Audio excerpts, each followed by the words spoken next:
Hello everyone. So cerebral cortex is the most important part of neuro medicine. यदि आप आगे चल के कुछ भी न्यूरोलॉजिकल कंडीशंस पढ़ेंगे तो जब तक आपको कॉर्टेक्स और उसके जोन्स क्लियर नहीं है you can't make up the conditions. So basically हम इस वीडियो में सेरेब्रल कॉर्टेक्स के जो सारे इंपॉर्टेंट ब्रॉडमैन एरियाज हैं उन्हें कैसे याद रख सकते हैं, क्या क्या याद रखना है, उसका एक ओवरव्यू ले लेते हैं। फिर आगे आने वाले वीडियो में सपोज हम एफेसिया पढ़ेंगे तो हम वर्निक्स और ब्रोकास को डिटेल में देखेंगे। तो ऐसे हम आगे सारे जो एरियाज है उनको कवर करेंगे। तो ओवरव्यू वीडियो है, इसे पूरा एंड तक जरूर देखिएगा, क्वेश्चन है आपके लिए और आपको याद भी तभी रहेगा जब आप सारे एरियाज एक बार समझ लेंगे। तो आइए शुरू करते हैं सेरेब्रल कॉर्टेक्स से। सब्सक्राइब ना किया हो तो जरूर कर दें। तो सेरेब्रल कॉर्टेक्स, तो जैसे कि आपको पता है कि जो दो सेरेब्रल हेमिस्फीयर है वो बेसिकली एक दूसरे से कनेक्टेड है via bundle of nerve fibre and this is your corpus callosum. ठीक है, तो आपने दोनों सेरेब्रल हेमिस्फीयर को एक दूसरे से कनेक्ट कर दिया, बहुत अच्छे। अब क्या बात है कि बेसिकली जो आपका सेरेब्रल हेमिस्फीयर है जिसमें हम इंटरेस्टेड है वो है सेरेब्रल कॉर्टेक्स। और सेरेब्रल कॉर्टेक्स में आपको दो चीजें याद रखना है जिनसे आपको कहते हैं मेमोरी भी स्ट्रांग होती है। सो बेसिकली सेरेब्रल कॉर्टेक्स में आपको क्या चीज याद रखना है कि अगर कोई भी आप डिवीजन कर रहे हैं, सो एक लाइन बनेगी, एक फिशर बना, उसको आपने कहा सल्काई। ठीक है, सलसी सल्काई जो कहना है। और अब इस डिवीजन के कारण एक एलिवेशन टाइप का, रिज टाइप का स्ट्रक्चर बन जाता है। So that is your gyri. So gyri and sulci. अब इनको क्या देखना है, कौन सी सल्काई याद रखना है वो देखते हैं। सो बेसिकली मैं आपसे यदि कहूं कि जो आपका सेरेब्रल हेमिस्फीयर है, आपको पता है बहुत अच्छे से चार लोब होते हैं, बचपन से याद करते हैं, फ्रंटल, पैराइटल, टेम्पोरल, ऑसिपिटल। तो वो कैसे हुए, बेसिकली चार सल्कस हैं ये इंपॉर्टेंट जो आपको याद रखना है। सेंट्रल सल्कस, रोलैंडो भी कह सकते हैं जिसे, lateral sulcus, Sylvian, parieto occipital and calcarine. तो ये कहाँ दिखते हैं, बेसिकली आप देख सकते हैं ये आपका सेंट्रल सल्कस रहा है। ठीक है, ये सेंट्रल सल्कस ने आपका एक एरिया में बांटने में मदद की। ये आपका लेटरल सिल्वियन सल्कस है, ये आपको पता है। ठीक है, फिर मैं आपको मीडियल सरफेस दिखाता हूँ तो वहां पे आपको एक कैलकेरिन सल्कस दिखेगा, बेसिकली ऑक्सिपिटल लोब से रिलेटेड है। और पेराइटो ऑक्सिपिटल के बीच जो है, नाम से ही समझ में आता है, this is your parieto occipital sulcus. So आपको चार सल्कस के कारण आपको पता चल गया कि कैसे आपका पूरा जो सेरेब्रम है वो आपने कैसे चार एरिया में बांटा है, फ्रंटल, पेराइटल, टेम्पोरल, ऑसिपिटल। अब हमें पता है कि हमें क्या क्या याद रखना है वो देखते हैं। सो फ्रंटल आपको कभी भी आएगा तो आपको मोटर आना चाहिए आपके दिमाग में कि motor functions frontal, parietal sensory, vision आपका ऑक्सीपिटल और टेम्पोरल आपका हियरिंग। ठीक है, सो ये एक बेसिक स्ट्रक्चर्स आपको पता होने चाहिए। एक और लोब है जिसको हम कह सकते हैं बांटा गया है, तो that is your limbic lobe. तो लिम्बिक लोब कहाँ है, ये एक इंपॉर्टेंट, अलग ही इसका इंपॉर्टेंस है, तो वो हम आगे आने वाले वीडियोस में देखेंगे। अभी हम बात करते हैं थोड़ा सा और चीज़ों को कॉम्प्लेक्स बनाते हैं। अब आपको पता है ब्रेन में कुछ आसान तो है नहीं, तो आइए इसे कॉम्प्लेक्स करते हैं। तो अब हम ब्रॉडमैन एरियाज देखेंगे और साथ ही साथ इसका कुछ निमोनिक बनाएंगे हल्का सा। सो बेसिकली आपको क्या करना है, सेंट्रल सल्कस को फर्दर आप ऐसे सोचिए कि आपको और डिवाइड करना है, तो आप इसको प्री सेंट्रल और पोस्ट सेंट्रल। तो इसका मतलब क्या हुआ, यदि आपका मैंने सेंट्रल सल्कस कहा तो हम एक प्री सेंट्रल सल्कस और निकाल देंगे और एक पोस्ट सेंट्रल और निकाल देंगे। तो जब आपने प्री सेंट्रल और पोस्ट सेंट्रल और निकाल दिए तो कई सारे ब्रॉडमैन एरियाज बन गए। ठीक है, अब मैंने आपसे कहा कि सल्कस जब भी बनता है तो उसका जो एलिवेशन प्रोड्यूस होता है वो गायरस के फॉर्म में दिखता है। तो बेसिकली यही हुआ कि आपने ये प्री सेंट्रल सल्कस इधर निकाला तो जो बीच का एरिया बना ये प्री सेंट्रल गायरस बन गया। तो इसमें कुछ घबराने वाली बात नहीं है। अगर यहाँ आपका पोस्ट सेंट्रल सल्कस है तो बीच का एरिया पोस्ट सेंट्रल गायरस हो गया। ठीक है, सो अब मैंने इसको इसी हिसाब से रिप्रेजेंट किया है कि जो प्री सेंट्रल और सेंट्रल सल्कस के बीच में this is your pre central gyrus. ठीक है, जो सेंट्रल और पोस्ट सेंट्रल सल्कस के बीच में this is your post central gyrus. ठीक है, अब आपको क्या याद रखना है, अब प्री सेंट्रल की बात है। सो बेसिकली ये आपका देख सकते हैं, आप विजुअलाइज कर सकते हैं, ये फ्रंटल का पार्ट आ चुका है। फ्रंटल मैंने आपसे कहा है मोटर है और इधर आपका पैराइटल का पार्ट है, तो दिस इज योर सेंसरी। ठीक है, सो यहाँ पे आपको जो ब्रॉडमैन एरियाज है अब हम उनको याद करते चलेंगे। ये सारे एरियाज हम याद करेंगे अभी बिल्कुल हाथों हाथ। तो ये आपका मैंने कहा सेंट्रल सल्कस, तो ये आपका आया प्री मोटर, मतलब सॉरी ये आपका प्री सेंट्रल और इसमें है आपका एरिया नंबर 4 और आपका जो पोस्ट सेंट्रल है उसमें एरिया नंबर 1 2 3। अब याद कैसे करना है, आसान है। मोटर एरिया है 4 और सेंसर एरिया है 3 1 2। आप इसको कैसे निमोनिक याद रख सकते हैं, बेसिकली क्रिकेट प्लेयर है, ये 3 तक 1 2 3 काउंट कर रहा है तो सेंस कर रहा है कि बॉल की स्पीड क्या है, कहाँ मार सकता हूँ। फिर उसने चौका मारा, so this is your movement, so this is your motor area. Sense till 3, hit 4। Okay, अब आगे क्या है वो देखते हैं। अब बेसिकली क्या हुआ कि आपका ब्रेन को इससे काम नहीं चला, ब्रेन को और कॉम्प्लेक्स करना है। ठीक है, तो मैंने आपसे क्या कहा, और सल्कस आप दे दीजिए। तो आपने सेंट्रल के अलावा क्या किया, फ्रंटल में भी सल्कस दे दिया। सपोज ये आपका फ्रंटल है तो अब आप इसमें भी सल्कस दे देंगे, ये सुपीरियर फ्रंटल सल्कस और इंफीरियर फ्रंटल सल्कस। फर्दर अब इसके कारण क्या हो गया, ये एक दायरा बन गया, एक दायरा ये बन गया, एक दायरा ये बन गया। तो अब ये भी आपके ब्रॉडमैन एरियाज में कंट्रीब्यूट करेंगे, तो अब आपको इनके एरियाज भी याद रखना है। तो superior inferior frontal sulcus gave 3 गायरा, ठीक है, ये चीज क्लियर हुई। अब इसमें आपको क्या याद रखना है, इसमें है ब्रॉडमैन एरिया नंबर 6। अब आप देख के मुझे बताइए, ठीक है, ये आपको दिख रहा है, ये आपका कैसे सुपीरियर, मिडिल और इंफीरियर फ्रंटल गया गायरस। तो ये जो एरिया नंबर 6 है ये किससे कंसर्न्ड है, आपका बेसिकली प्री मोटर एरिया। ये बेसिकली आप ऐसा समझ लीजिए मोटर को असिस्ट करता है, ठीक है, डिटेल्स हम देखेंगे।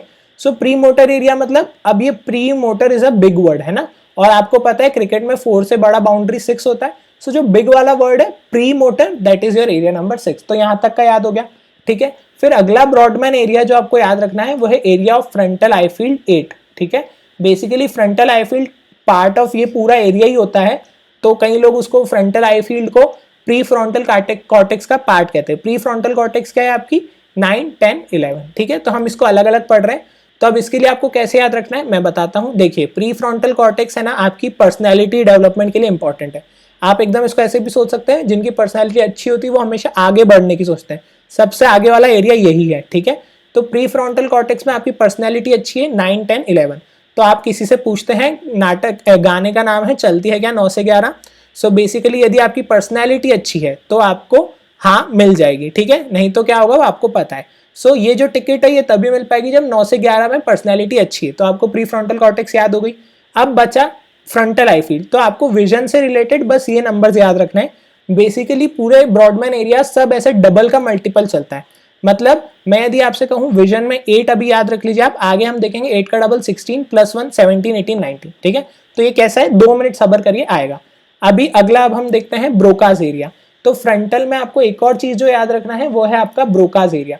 सो ब्रोकाज एरिया आपका ये 44, 45 है, ठीक है। सो फ्रंटल में ब्रोकाज एरिया आया है ना। तो ब्रोकाज एरिया में क्या है, बेसिकली दो ये ब्रोकाज और वर्निक्स 2 एरिया होते हैं स्पीच से रिलेटेड। तो ब्रोकाज में क्या होता है कि वर्ड्स बोल पाते हैं हम, है ना, और वर्निकीज में हम सेंस करते हैं कि ये इसने ये बोला होगा, और फिर जब आपको बोलना है तो ब्रोका, है ना। एंड बोलना is again a motor activity. तो मैंने आपसे पहले ही कहा था कि frontal has to be considered motor activity, ठीक है। तो अभी बस आप इतना याद रख लीजिए, बी से बोलना और 44, और इस मैंने कहा आपको अधिकतर चीजें डबल चलेंगी, तो वर्निकीज 22 होगा, आगे देखेंगे, शांति, ठीक है। तो अभी आपको ये ब्रॉडमैन एरिया फ्रंटल के सारे याद हो गए। अब थोड़ा कॉम्प्लेक्स बनाते हैं, FPTO। अब पैराइटल पर चलते हैं। अब आपने क्या करा, पैराइटल में पैराइटल के अंदर ही इंट्रा पैराइटल सल्कस दे दिया, जैसे आपने फ्रंटल में दिया था, याद है आपको। तो आपने फ्रंटल में सल्कस दिया था, तो अब हम देखेंगे पैराइटल सल्कस और उसके क्या क्या हमें एरियाज याद रखना है। सो बेसिकली क्या हुआ कि आपने जब पैराइटल, ये आपका पैराइटल है, ठीक है, तो पैराइटल में आपने पैराइटल सल्कस दिया, तो अब यहाँ पे एक ऊपर बन गया एक नीचे बन गया, ये आपने सुपीरियर पैराइटल लोब्यूल और इंफीरियर पैराइटल लोब्यूल कह दिया, ठीक है, सुपीरियर पैराइटल और इंफीरियर पैराइटल। अब आपने ध्यान रखिए कि सेंस टिल 3 था, याद करिए यहाँ पे, है ना, 3 तक आपने सेंस किया था। अब पैराइटल आपका क्या था, सेंसरी, तो ये और ज्यादा सेंसरी, ये बोलेगा अब मेरे को बाउंड्री नहीं मानना है, राहुल द्रविड़ बेसिकली है and he wants to just defend. So उसमें क्या होगा कि 5 और 7, मतलब 4 और 6 तो आप हटा दो, 3 तक आप देख चुके थे, 5, 7 बचा, है ना, 8 आपका अलग जा चुका है, 8 से आपकी आई है और 9 से आपकी पर्सनैलिटी है। तो जो 5, 7 बचे उसको आप सुपीरियर पैराइटल लोब्यूल में डाल दो, और फिर वो अगेन सेंस ही करेगा। पर अब थोड़ा सा अच्छा सेंस करना है तो डिस्क्रिमिनेशन, जो 2 पॉइंट डिस्क्रिमिनेशन और जब सेंसरी स्टिमुलाई डिस्क्रिमिनेशन है वो सब 5 और 7। तो आपको ये एरिया भी याद हो गया, ठीक है। सो अगर मैं आपको ब्रॉडमैन एरिया 5 और 7 बोलूं तो आपको ये समझ में आ जाएगा कि हाँ ये भी याद हो गया, ये पूरा कवर हो चुका है, ये भी याद हो चुका है, ठीक है। बने रहिए, आगे और देखते हैं। Inferior parietal lobule. Inferior parietal lobule की कहानी थोड़ी सी कॉम्प्लेक्स है। बेसिकली इंफीरियर पैराइटल लोब्यूल जो आपका ये पूरा है, यहां से आया आपका लेटरल सल्कस, इसका पोस्टीरियर रेमा है, और ये आपका सुपीरियर और इंफीरियर टेम्पोरल सल्कस, इसने अल्टीमेटली इसको डिवाइड कर दिया इस 2 पार्ट्स में, ठीक है। This is your supra marginal गायरा and this is your angular गायरा। क्या है समझिए, शांति। क्या हुआ कि इंफीरियर पैराइटल लोब्यूल को 3 पार्ट में बांट दिया, पोस्टीरियर रेमा ऑफ लेटरल सल्कस और सुपीरियर इंफीरियर टेम्पोरल सल्कस में, ठीक है, 3 पार्ट में बांट दिया। अब जो दोनों आगे के पार्ट थे वो कंडेंस होकर बना दी सुप्रा मार्जिनल गायरस, और जो पीछे का पार्ट था वो बन गया एंगुलर गायरस, ठीक है। तो कुछ कॉम्प्लेक्सिटी नहीं है, बस इसके आसपास के आपको ये नहीं भी याद रखेंगे चलेगा, बस आप सुप्रा ये याद रखिए और इसी को फर्दर दो में बांट दीजिए, सुप्रा मार्जिनल और एंगुलर गायराई में, ठीक है। तो जो आपका सुप्रा मार्जिनल और एंगुलर गायराई है ये स्पेशियल रिकॉग्नाइजेशन का काम करेंगे। Again parietal is all about, अब पैराइटल से आप थोड़ा सा टेम्पोरल सल्कस के इधर जा रहे हैं, तो बेसिकली आपको यहाँ टेक्टाइल लोकलाइजेशन, टेक्टाइल डिस्क्रिमिनेशन, मतलब आपका स्टीरियोग्नोसिस सेंसरी विजन है बट थोड़ा 3D फॉर्म में आप देख रहे हैं, तो आप ऐसे याद रख सकते हैं। ये सब निमोनिक्स आप अपने खुद भी बना सकते हैं, दीज आर जस्ट आइडियाज, ठीक है। फिर यहाँ पे एक इंपॉर्टेंट एरिया है वर्निकेज एरिया, एरिया नंबर 22। सो ये आपने देखा वर्निकेज एरिया, एरिया नंबर 22, तो ये अगेन बहुत इंपॉर्टेंट है, मैंने आपसे कहा ये सेंस करेगा और फिर जो है आगे जाके आपका 44-45 बोलने में मदद करेगा, ठीक है। तो ये आपका ये वाला निमोनिक अब कंप्लीट हो चुका है कि 22 से प्रोसेस कर 44 से बोल, ठीक है, 22 प्रोसेस 44 बोल। सो ये आपको याद हो गया। अब बात करते हैं विजन की जो छूटा हुआ है, ठीक है। सो अब मैं बात करूंगा और आगे, तो अब एफ पी देख लिया, अब आप टी पे आ जाओ, टेम्पोरल पे, ठीक है। तो टेम्पोरल में भी, टेम्पोरल मैंने आपको शुरू में ही बता दिया था, temporal is related to hearing, ठीक है। टेम्पो की हॉर्न कब सुनाई देती है, टेम्पोरल, ठीक है, तो हियरिंग। तो टेम्पोरल में आपको क्या करना है, बिल्कुल ऐसे ही सुपीरियर इंफीरियर टेम्पोरल सल्कस में बांट दो। तो ये आपने superior temporal sulcus, inferior temporal sulcus, superior temporal gyrus, middle temporal gyrus और इंफीरियर टेम्पोरल गायरस, ठीक है। तो ये जो चीज़ है बेसिकली, सॉरी ये वर्निकेज एरिया यहाँ गलत हो गया है। वर्निकेज एरिया बेसिकली आपका, अगर आप देखेंगे तो जब जो हमने देखा ये बेसिकली यहाँ पे लाया करता है ना सुपीरियर टेम्पोरल गायरस में, तो सुपीरियर टेम्पोरल गायरस में मतलब वो इधर आएगा, ठीक है। तो वर्निकेज एरिया यदि मैं आपसे कहूँ तो वर्निकेज एरिया आपका इधर ही आएगा, ठीक है। सो जो सुपीरियर टेम्पोरल गायरस है यहाँ पे आपका वर्निकेज एरिया है, ठीक है। अब इसमें और क्या क्या है, जैसे मैंने आपसे कहा विजन में आपको क्या याद रखना है, 8, 17, 18, 19। ऑडिटरी में आपको याद रखना है उसके आगे का 19 के बाद का तुरंत क्या है 20, 20, 21, 22 और 20 का डबल प्लस 1 41। तो ये सीक्वेंस यहाँ चलता है, ठीक है। तो ऑडिटरी में क्या हो गया, आपके ये तीनों ने मिलके एसोसिएट किया बस, और अल्टीमेटली जो बोलने का काम है वो 41 के प्राइमरी ऑडिटरी एरिया ने करा, ठीक है। तो आप वर्निकीज को यहाँ समझ सकते हैं कि इसने भी कहीं ना कहीं आपने जो बोला है उसको सेंस करा, फिर ब्रोका बोलेगा ना, तो बेसिकली ये वर्निकीज यहाँ सही बिलोंग करता है। तो ऑडिटरी एसोसिएशन और प्राइमरी ऑडिटरी आपको याद हो गया, ठीक है। अब कैल्केराइन और ट्रांस ऑक्सीपिटल सल्कस ज्यादा याद रखने का नहीं है, बेसिकली इसने अगेन जो ऑक्सीपिटल लोब है उसको डिवाइड किया है बिल्कुल वैसे ही, और ऑक्सीपिटल आपको पता है किससे एसोसिएटेड है, विजन से। सो ऑक्सीपिटल विजन से एसोसिएटेड है, तो क्या होगा कि बेसिकली आपका यहाँ पे superior occipital inferior occipital gyrus बनेगा क्योंकि सल्कस डिवाइड कर रहा है। और यहाँ पे आपको जो विजन की मैंने बात कही, क्या बात कही थी मैंने आपसे, 8, 17, 18, 19, ठीक है। सो क्या हुआ, 17 ने आपका प्राइमरी विजुअल, 18, 19 आपके एसोसिएशन है ना। 18, 19 जैसे यहाँ पे तीनों ने मिलकर एसोसिएट करा है, यहाँ पे दोनों ने मिलकर एसोसिएट किया, प्राइमरी ये है और एक आगे से आ रहा है फ्रंटल 8। तो ये थोड़ी सी कॉम्प्लेक्स निमोनिक था, आई अंडरस्टैंड, बट एक बार आप वापस से शांति से सारे डायग्राम को देखेंगे तो अब मैं आपको सम अप करके बता सकता हूँ कितनी जल्दी से हमने याद किया है। ये आपको पता चल गया, ये आपको पता चल गया, ये आपको पूरा सर्कल पता चल गया, ये आपको याद हो गया, ये हमें पता है, ये पता चल चुका है, इधर के हमें सारे एरियाज पता चले हैं। बेसिकली आपको इनके नंबर्स नहीं याद रखना है, जो याद रखना है वो आपको अगेन वर्निकीज याद रखना है। फिर ये आपने विजन वाली रिलेटेड चीज़ें देख ली और ये स्टीरियोग्नोसिस में सब इन्वॉल्व है। आप सुप्रा मार्जिनल भी याद रखेंगे तो दैट इज सफिशिएंट।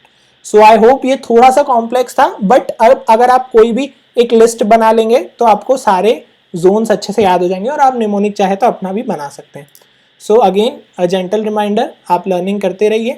और अब बारी है क्वेश्चन ऑफ द डे की। सो काफ़ी इंटरेस्टिंग सा क्वेश्चन है ना। तो आई होप कि ये इसने आपकी लर्निंग को थोड़ा ईजी बनाया हो। Thank you, stay safe, stay healthy and keep learning.